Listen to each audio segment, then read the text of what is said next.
قدوة يقتدي بيها ويمشي على نهجها. فلان رايدر الوسيم المحبوب اللي البنات كلها بتحبه.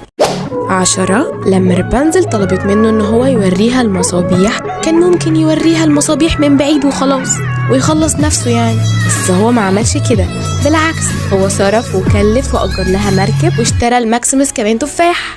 11. ما اتكسفش يبين خوفه قدام رابنزل، بالعكس أحباله الصوتية كانت هتتقطع لما شاف شعرها بينور وبيشفي الجروح. 12.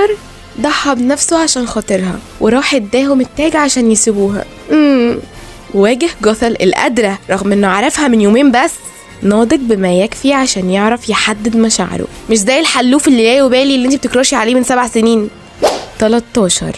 شاطر وقوي لوحده، يعني ما عندوش قرد يساعده زي علاء الدين، ولا ابوه كان زيوس زي هيراكل. 14. يتيم